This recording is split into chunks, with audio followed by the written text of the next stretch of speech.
Welcome back everyone. Hi, if you're new, my name is Tori and today I'm going to be sharing my thoughts with you guys on The Fires of Vengeance by Evan Winter, and this is the second book in the Burning series. So I am going to be going into a brief overview of the first book, which is The Rage of Dragons, but this entire video is going to be completely spoiler free, so you can feel free to watch from beginning to end if you would like. I do have a lot of thoughts about this. I really want to talk about the characters and the world building in this one in particular, so let's get into the video.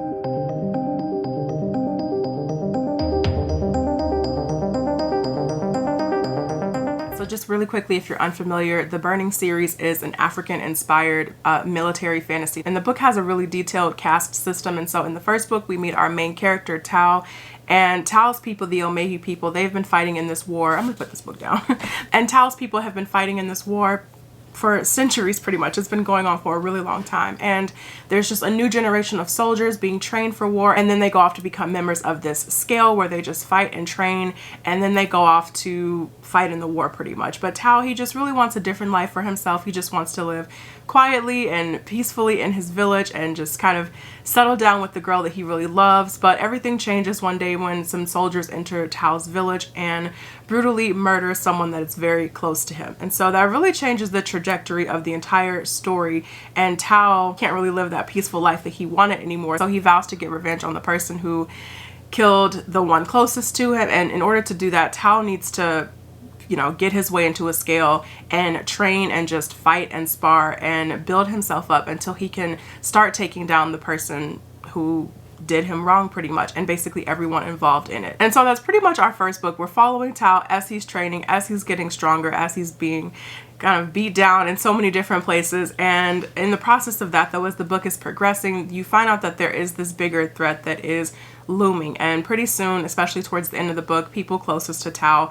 they end up being involved in this battle that's happening. And so that's pretty much book one in a nutshell. And that leads us right into The Fires of Vengeance, book two. So this picks up pretty immediately after the events of the first book. Everybody's pretty much wounded from everything that happened at the end of book one. And Tau gives us a nice little recap of what happened and also his ultimate goal of still trying to hunt down and kill the person who wronged him in book one. But one of the biggest problems that the characters are facing in The Fires of Vengeance is the fact that allegiances are kind of split. So Tau and the Queen and Tau's Sword Brothers, they're on one side of this battle, and then on the other side we have the Queen's sister and the people who are most loyal to her. And so basically the entire book, they're trying to strategize and figure out how they can put Tau's queen back in her rightful place. And that's pretty much the entire plot of book two. But just in the background of all that, there is still the threat of war that is going on. And basically, if these characters don't find a way to come together and fall under one queen, under one rule, they're not going to survive the impending war. So I will say I enjoyed The Fires of Vengeance a lot more, like way more than I enjoyed The Rage of Dragons. And I had a few problems with The Rage of Dragons, primarily Tau as a character, and that problem actually persists in book two. But I also wasn't really a fan of the gladiator style of fighting. At the time that I read The Rage of Dragons, I was still pretty much new to like military fantasy, and it just wasn't something that I was really interested in. And so that gladiator kind of one-on-one sparring that Tau has to go through in the first book just wasn't really a story element that appealed to me. So that changes a lot in The Fires of Vengeance. So instead of this gladiator style of fighting, we do have characters now just engaging in just straight up battles, which I really enjoyed. I enjoy a good battle. I enjoy even a good siege, but the gladiator type of fighting just really didn't work for me. So I was happy to see that change in book two. But in book two, Evan Winter, he just really kind of narrows it down and just really starts focusing on battle strategy and how these characters are going to take back what's rightfully theirs pretty much. And you get all of these scenes about how are we gonna attack, what are we gonna do, who are we gonna send in to attack, what happens if plan A, B, and C doesn't work. So that's really, military strategy is a huge part of The Fires of Vengeance, which really worked for me. Another thing that I really enjoyed about The Fires of Vengeance was the world building.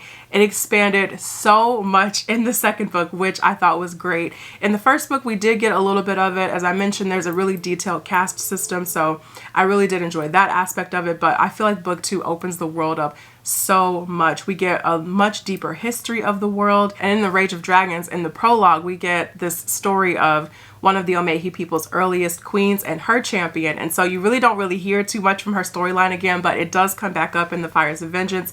And it goes into so much detail about the Omehi people and where they originally came from, and just, you know, kind of how everything split up and fell apart for their land and their people. And I really enjoyed the historical aspect of the Fires of Vengeance. I thought it worked really, really well in the story. There was one character in particular, Hadith, who is Tao's sword brother. In book 1, I actually really enjoyed his character, and he just has his own little show in the Fires of Vengeance, and it's so good. He has his like own little character story arc, and just, oh, I love the relationship that he has with Tao. I thought that worked. I thought it was great throughout the entire book. And then also there's another great character in book 2. It's the queen's like right-hand advisor, Vizier, and she just kind of serves as this balance between the characters and offers like this kind of voice of reason perspective, which I really enjoyed. And she's really snarky, and it's so good.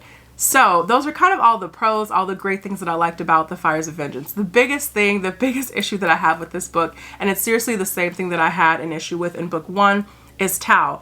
I do not like Tao as a character. I seriously think he is the most uninteresting character I've ever read about. He's the least interesting person in his own story, and it's so mind-blowing how that can even be a thing. I just think everybody around him shines so much brighter than Tao himself. Everything he says just sounds kind of robotic, and then like things that are happening to him, I just don't really care. So I feel like that emotional connection between the reader and Tao as a character is just something missing there.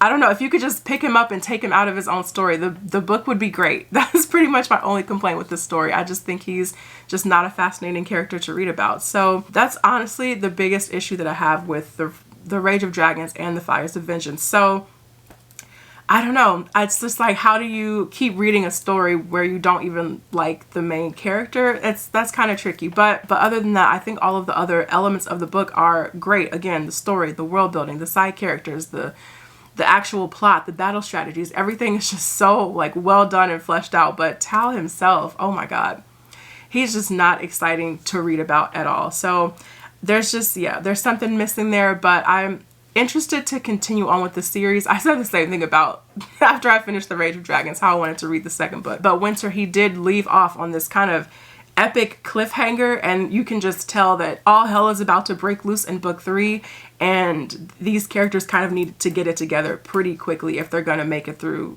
the next couple of books. So all that being said though, overall I thought this was a solid second book in an epic fantasy series.